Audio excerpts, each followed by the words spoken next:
Hello students, स्वागत है आपका आपके प्यारे से यूट्यूब चैनल एब्जॉर्ब क्लासेस में। तो आज का वीडियो महासंग्राम का चौथा वीडियो होने वाला है, क्योंकि इस वीडियो में हम लोग 12th क्लास के हिंदी के काव्यखंड का चैप्टर नंबर 6 से लेकर चैप्टर नंबर 13 तक के ऑब्जेक्टिव प्रश्न एवं प्रतिपूर्ति का 3 चैप्टर जो है रस्सी का टुकड़ा, कलर, कीमत और पेश की, इन सभी के ऑब्जेक्टिव क्वेश्चन को एक ही वीडियो के अंतर्गत समाप्त करने वाले हैं। कुल मिलाकर 11 चैप्टर का ऑब्जेक्टिव क्वेश्चन एक ही वीडियो में समाप्त होने वाला है। जो काव्यखंड का है 1 से लेकर 5 चैप्टर तक के ऑब्जेक्टिव क्वेश्चन को हमने अगली वीडियो में देख चुके हैं। तो आज हम लोग इससे आगे के चैप्टर का ऑब्जेक्टिव क्वेश्चन सॉल्व करने वाले हैं। तो चलिए बिना समय को गवाए सभी प्रश्नों को सॉल्व करते हैं। उससे पहले छोटा सा रिक्वेस्ट, अगर चैनल पर पहली बार आए हैं तो चैनल को सब्सक्राइब कर लीजिए, क्योंकि इस तरह का कंटेंट आपको यहाँ पर मिलता है और हमेशा मिलता रहेगा। तो छठा चैप्टर है तुमुल कोलाहल कलह में, जिसके कवि जयशंकर प्रसाद जी है। जयशंकर प्रसाद जी के बारे में थोड़ा सा जानकारी ले लीजिए कि जयशंकर प्रसाद जी को छायावाद का प्रवर्तक कहा जाता है। ये छायावादी युग के कवि हैं जयशंकर प्रसाद। और जो तुमुल कोलाहल कलह है, यह कमायनी नामक एक काव्य संग्रह से लिया गया है। वो प्रश्न भी आगे पूछा गया है। तो इसके फर्स्ट ऑब्जेक्टिव क्वेश्चन क्या कर रहा है कि जयशंकर प्रसाद का महाकाव्य है, जो महाकाव्य है उसका कमायनी है, इसी से यह चैप्टर तुमुल कोलाहल कलह में लिया गया है। तो इसका राइट आंसर ए हो जाएगा, कमायनी। उसके बाद देखिए नेक्स्ट क्वेश्चन है, दूसरा प्रश्न है कि जयशंकर प्रसाद की नाट्य कृति है, उसका जो नाटक था वो पूछा गया है कौन है। तो उसका जो प्रमुख एक नाट्य कृति है वह ध्रुव स्वामिनी है, जो कि 1933 ईस्वी में प्रकाशित हुआ था। ध्रुव स्वामिनी नामक नाट्य कृति जयशंकर प्रसाद के द्वारा 1933 ईस्वी में प्रकाशित हुआ था। उसके बाद तीसरा प्रश्न है कि तुमुल कोलाहल कलह में किसकी रचना है। तो जयशंकर प्रसाद जी की रचना है। इसका आंसर बी हो जाएगा। फिर चौथा प्रश्न है कि तुमुल कोलाहल कलह में शीर्षक कविता किस महाकाव्य का अंश है। तो पहले ही बताए थे कि यह कमायनी महाकाव्य का अंश है और ये 2022 में पूछा गया प्रश्न है। उसके बाद पांचवा प्रश्न है, झरना शीर्षक काव्य संकलन किस कवि की रचना है। तो जयशंकर प्रसाद जी का ही रचना है। उसके बाद सब्जेक्टिव क्वेश्चन भी बता देते हैं कि कौन कौन सा VVI है आपके लिए, आप इसे जरूर एक बार तैयार कर ले। पहला, हृदय की बात का क्या अर्थ है। दूसरा प्रश्न है, जयशंकर प्रसाद किस काव्य धारा के कवि माने जाते हैं। तो अभी बताए थे छायावाद युग के ये कवि हैं, छायावादी कवि हैं। उसके बाद तुमुल कोलाहल कलह में शीर्षक कविता में विषाद और व्यथा का जो है ना उल्लेख है, यह किस कारण से है। उसके बाद तुमुल कोलाहल कलह में शीर्षक कविता का केंद्रीय भाव क्या है। ये इसमें 4 प्रश्न जो है ना मोस्ट VVI है। उसके बाद देखिए नेक्स्ट चैप्टर है, काव्यखंड का 7वां चैप्टर है पुत्र वियोग, जो कि सुभद्रा कुमारी चौहान कवित्री के द्वारा लिखा गया है। इस चैप्टर में यह दर्शाया गया है कि पुत्र वियोग का अर्थ होता है पुत्र से उसका वियोग हो गया, अलगाव हो गया। तो सुभद्रा कुमारी चौहान कहती है कि जब किसी माँ का कोई पुत्र अकाल मतलब असमय मृत्यु हो जाता है, तो उस माँ को किस तरह की दर्द, कष्ट, पीड़ा होती है, उसी का वर्णन पुत्र वियोग नामक चैप्टर में करते हैं। तो इसका फर्स्ट क्वेश्चन क्या कर रहा है कि पुत्र वियोग शीर्षक कविता की कवित्री कौन है। तो ये 2012 में, 14 में, 18 में और 21 में पूछा गया प्रश्न है। तो पुत्र वियोग चैप्टर के शीर्षक कविता के कवित्री सुभद्रा कुमारी चौहान जी हो जाएंगे। और सुभद्रा कुमारी चौहान की जो मृत्यु है वह एक कार दुर्घटना में हो गई थी। ये भी बहुत मोस्ट VVI है। फिर दूसरा प्रश्न है कि सुभद्रा कुमारी चौहान का जन्म कब हुआ था। तो उनका जन्म जो है ना 16 अगस्त 1904 ईस्वी को इनका जन्म हुआ था। ये भी याद रख सकते हैं, 16 अगस्त 1904 ईस्वी को निहालपुर, इलाहाबाद, उत्तर प्रदेश में हुआ था। ये भी यूपी के ही कवित्री थे। इसका राइट आंसर ए हो जाएगा।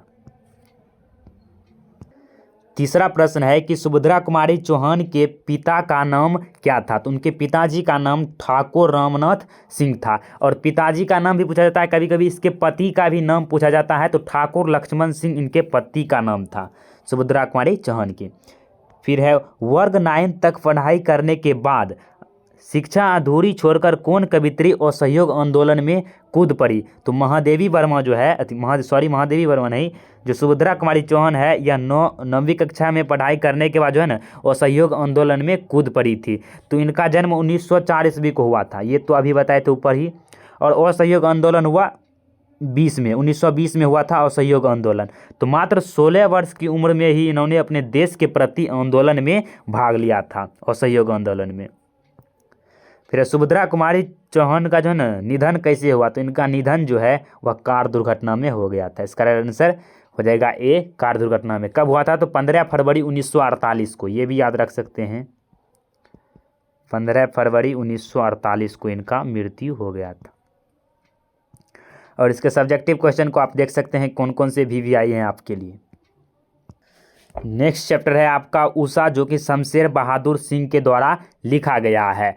और जाके उषा जो है यह प्रकृति वर्णन से संबंधित कविता है। उस पर एक प्रश्न भी है कि प्रकृति वर्णन से संबंधित कविता है, तो जो उषा चैप्टर है इसमें सूर्य का, प्रकृति का इत्यादि का जो है वर्णन किया है। तो इस कारण से उषा जो है ये एक प्राकृतिक वर्णन का कविता है, उससे संबंधित एक कविता है। तो इसका राइट आंसर सी हो जाएगा। दूसरा प्रश्न है कि कवियों का कवि किस कवि को कहा जाता है, तो कवियों का कवि जो है ना वह शमशेर बहादुर सिंह को कहा जाता है, कवियों का कवि।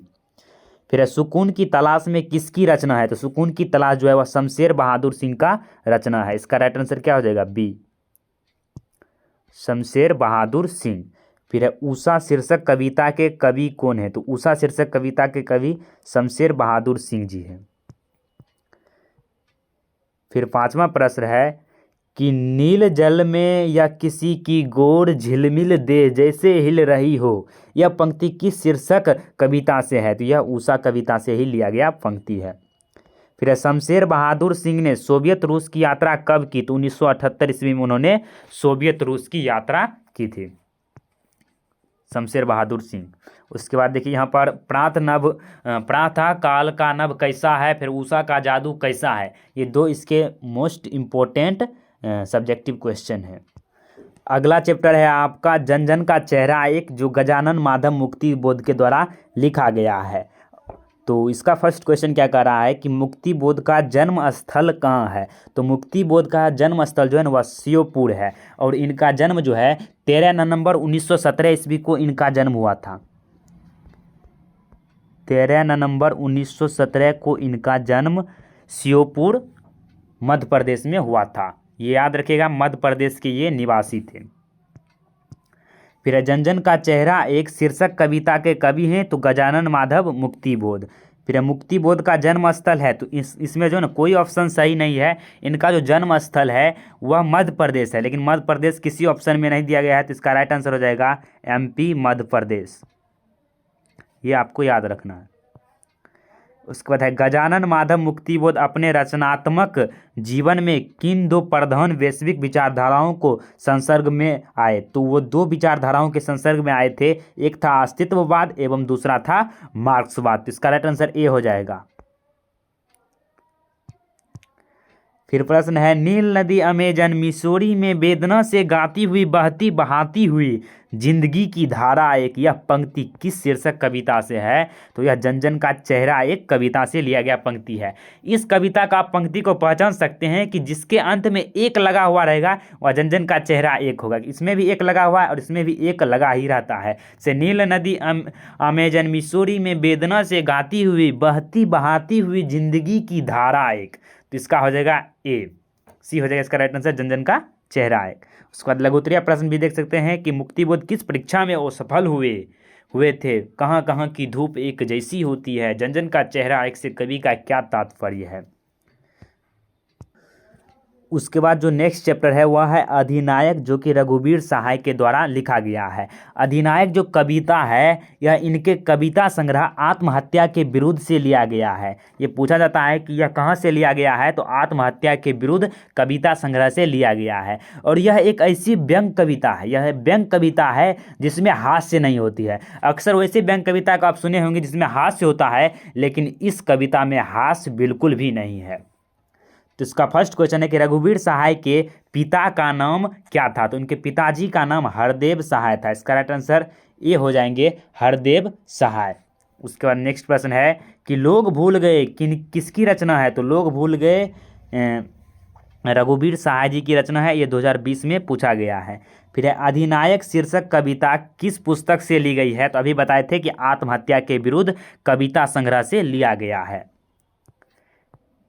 फिर है रघुवीर सहाय का जन्म स्थान है, तो इनका जन्म स्थान जो है ना वह लखनऊ है, लखनऊ उत्तर प्रदेश। तो इसका राइट आंसर सी हो जाएगा।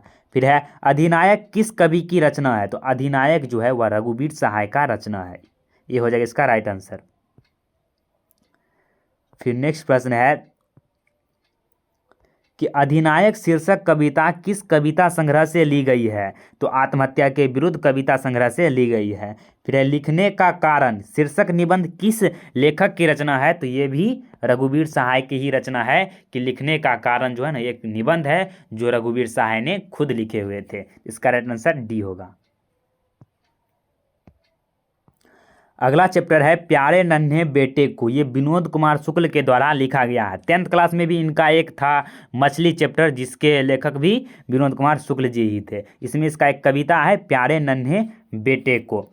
तो चलिए इसके ऑब्जेक्टिव क्वेश्चन को सॉल्व करते हैं। तो इसका पहला ऑब्जेक्टिव क्वेश्चन है कि विनोद कुमार शुक्ल का निवास स्थान कहाँ है, तो इनका निवास स्थान जो है वह रायपुर छत्तीसगढ़ है। इनका जो है ना निवास स्थान, ये जहाँ पर रहते थे वो रायपुर छत्तीसगढ़ है। और इनका जन्म 1 जनवरी 1937 ईस्वी को हुआ था। ये आप नोट कर सकते हैं, 1 जनवरी 1937 ईस्वी को इनका जन्म हुआ था।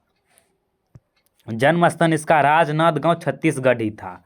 सिर्फ रायपुर से हटकर राजनांदगांव हो जाता है, लेकिन छत्तीसगढ़ के ही ये इनका जन्म स्थान भी पड़ता है। फिर है प्यारे नन्हे बेटे को के कवि हैं, तो प्यारे नन्हे बेटे को विनोद कुमार शुक्ल जी। फिर प्यारे नन्हे बेटे को शीर्षक कविता का नायक कहाँ का रहने वाला है, तो ये भी रायपुर छत्तीसगढ़ का रहने वाला है। उसके बाद देख सकते हैं दीर्घोत्तरीय प्रश्न, लोहा क्या है, इसकी खोज क्यों की जा रही है। फिर है प्यारे नन्हे बेटे को कविता का सारांश लिखिए।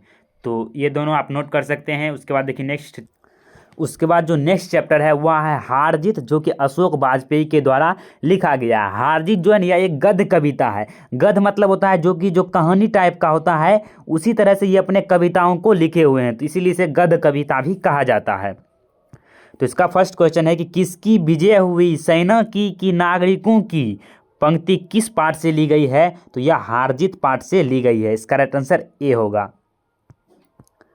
फिर है अशोक वाजपेयी का मूल निवास कहाँ है, तो उसका मूल निवास सागर मध्य प्रदेश है। इसका राइट आंसर ए हो जाएगा। फिर हार जीत किस प्रकार की रचना है, तो यह एक गद्य कविता है, गद्य के रूप में लिखा गया है।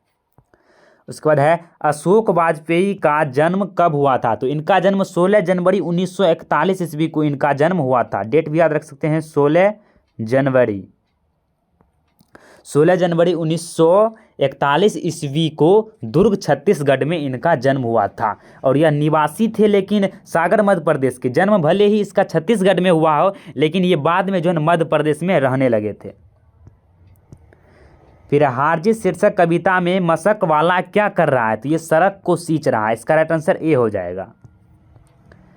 फिर हारजीत कविता किस कविता संग्रह से ली गई है, तो कहीं नहीं वही कविता संग्रह से ली गई है। ये जो कहीं नहीं वही शब्द जो है ना ये जो है ना अशोक वाजपेयी का ही एक कविता संग्रह है, जिससे हारजीत नामक जो एक कविता है वह लिया गया है। फिर 7 नंबर प्रश्न है कि हारजीत शीर्षक गद्य कविता के रचनाकार कौन है, तो अशोक वाजपेयी जी। इसका राइट आंसर ए हो जाएगा। फिर है इबारत जो है ना इबारत से गिरी मात्राएं शीर्षक कविता संग्रह किसकी रचना है, तो अशोक वाजपेयी का। फिर अशोक वाजपेयी जी ने कहाँ रहकर स्वतंत्र लेखन किया था, तो दिल्ली में रहकर उन्होंने स्वतंत्र लेखन किया था। मतलब अच्छे तरीके से स्वतंत्र होकर उन्होंने अपने रचनाओं को लिखे थे। इसके सब्जेक्टिव क्वेश्चन को भी यहाँ पर आप देख सकते हैं। अगला अध्याय है जो कि आपका लास्ट अध्याय होने वाला है काव्यखंड का, कि गांव का घर, जो कि ज्ञानेंद्र पति के द्वारा लिखा गया है। और जो गांव का घर है यह संस्यात्मा नामक एक कविता संग्रह से लिया गया है। इसमें पहला प्रश्न है कि पंचायती राज में क्या खो गया, तो पंचायती राज में पंच परमेश्वर खो गया। तो इसका राइट आंसर सी हो जाएगा। उसका दूसरा प्रश्न है कि ज्ञानेंद्र पति किस प्रशासनिक पद पर थे, तो वो कारा अधीक्षक के रूप में प्रशासनिक पद पर थे। एक प्रशासन का ही पद होता है कारा अधीक्षक, उसी के पद पर वे कार्य कर रहे थे। फिर है ज्ञानेंद्र पति की कविता कौन है, तो ज्ञानेंद्र पति की कविता क्या हो जाएगी, गाँव का घर, ये हो जाएगा इसका राइट आंसर। उसके बाद कविता ने कहा, यहाँ पर है कवि ने कहा क्या है, जो कवि ने कहा ये जो है ना आपका कविता संग्रह हो जाएंगे।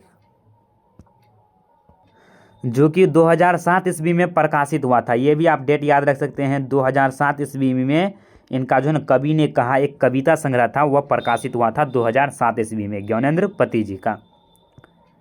उसके बाद है गांव का घर शीर्षक कविता किस कविता संग्रह की है? तो यह संशयात्मक कविता संग्रह से लिया गया है, ये पहले ही बता चुके हैं। फिर है गांव का घर का कवि कौन है? तो गांव के घर का कवि ज्ञानेंद्र पति जी हैं, इसका राइट आंसर ए हो जाएगा, ज्ञानेंद्र पति। फिर है सर्कस का प्रकाश बुलोया शहर से कितनी दूर से आने वाला है? तो 10 कोस दूर से आने वाला है, इसका राइट आंसर ए हो जाएगा। उसके बाद चलिए आप प्रतिपूर्ति के भी क्वेश्चन को सॉल्व कर लेते हैं। उससे पहले हम लोग थोड़ा सा विविध प्रश्नों को सॉल्व करेंगे। ये जो है ना कुछ 11th के भी इसमें प्रश्न जो है ना पूछे गए थे अगले बार, तो उसी को हम यहाँ पर देख सकते हैं। तो बीजक के रचयिता कौन है? तो बीजक के रचयिता कबीरदास जी हैं, इसका राइट आंसर बी हो जाएगा, कबीरदास जी। फिर प्रेमचंद किस काल के रचनाकार हैं? तो वे आधुनिक काल के रचनाकार थे। देखिए ये प्रश्न 11th का ही है कि मीरा ने अपना प्रियतम किसे माना? तो वह कृष्ण को अपना प्रियतम माना था। फिर पृथ्वी है, तो पृथ्वी जो है वह नरेश सक्सेना के द्वारा लिखा गया था कि जो पृथ्वी है जिस प्रकार से घूम रहा है उसी प्रकार से जो है स्त्री भी चारों तरफ चक्कर लगा रहा है। उसको आप पढ़े होंगे तो 11th में पूरा आपको मालूम होगा। फिर गालिब, गालिब तो त्रिलोचन के द्वारा लिखा गया एक कविता है। फिर सफ़ेद कबूतर, तो सफ़ेद कबूतर न्यूएन कॉन्गथॉन, ये भी जो है ना प्रतिपूर्ति है जो कि 11th क्लास का है। फिर दूसरा सप्तक का प्रकाशन वर्ष है, तो 1951 ईस्वी में 51 ईस्वी में दूसरा सप्तक प्रकाशित हुआ था। उसके बाद देखिए प्रतिपूर्ति में पहला चैप्टर है रस्सी का टुकड़ा, जो कि गाइडी मोपासा के द्वारा लिखा गया है। तो इसका एक प्रश्न यहाँ पर है कि 1870 से 90 के बीच गाइडी मोपासा की कहानी की कितनी पुस्तकें प्रकाशित हुई? तो 300 के करीब। उसका जो है ना मात्र 20 साल में 300 के करीब उन्होंने अपनी कहानी की जो है पुस्तकें प्रकाशित किया था, 300। इसका राइट आंसर क्या हो जाएगा? बी। उसके बाद देखिए नेक्स्ट है कलर की मौत जो है ना अंतोन चेखव के द्वारा लिखा गया है। इसका पहला प्रश्न है कि अंतोन चेखव की कहानी है, तो अंतोन चेखव की कहानी हो जाएगा कलर की मौत, ए राइट आंसर। फिर कलर की मौत शीर्षक कहानी में कलर का नाम जो है क्या है? तो उसका नाम जो है ना इवान द्वी, यहाँ पर नाम गलत लिखा गया है, यहाँ पर होगा इवान द्विमी, तो ठीक है लेकिन त्रिच होगा, यहाँ पर उल्टा लिखा गया है, इवान द्विमित्रिच चेखोव, तो इसका राइट आंसर ए होगा। फिर कलर की मौत है, कलर की मौत किसके द्वारा लिखा गया है? तो अभी बताए थे कलर की मौत किसके द्वारा लिखा गया, यहाँ पर देख सकते हैं ऊपर अंतोन चेखव के द्वारा लिखा गया है। तो इसका राइट आंसर क्या हो जाएगा? Anton Chekhov. फिर कलर की मौत शीर्षक पाठ में जनरल अंतिम प्रार्थी से बात करके कहाँ जाने के लिए मुड़ा? तो वह निजी कमरे की ओर जाने के लिए मुड़ा। तो इसका राइट आंसर क्या हो जाएगा? सी हो जाएगा। उसके बाद लास्ट है चैप्टर पेशगी, जो कि हेनरी लोपेज के द्वारा लिखा गया है। इसका प्रश्न पेशगी है, तो पेशगी क्या है? तो पेशगी जो है ना यह प्रतिपूर्ति है, क्योंकि तीनों चैप्टर प्रतिपूर्ति का ही है, तो ये भी प्रतिपूर्ति हो जाएंगे। फिर पेशगी शीर्षक पाठ के लेखक कौन है? तो हेनरी लोपेज हैं। तो इस तरह से आपका पूरा ऑब्जेक्टिव क्वेश्चन क्लियर होता है। आपका पूरा जो है हिंदी का किताब जो है ना मात्र हमने 4 वीडियो में समाप्त कर दिए हैं। इस वीडियो में थोड़ा सा लंबा हो गया जरूर, लेकिन आपको पूरा देखे हुए तो बहुत बहुत धन्यवाद, क्योंकि इस तरह के प्रश्न आपके पेपर में रहने वाला है। इसी तरह का और भी वीडियो देखने के लिए चैनल को आप प्लीज़ सब्सक्राइब कर लीजिए, क्योंकि इस तरह का कंटेंट आपको यहाँ पर मिलता है और हमेशा मिलता रहेगा। तो मिलते हैं अगली वीडियो में, तब तक के लिए जय हिंद, जय भारत, अपना ख्याल रखिए।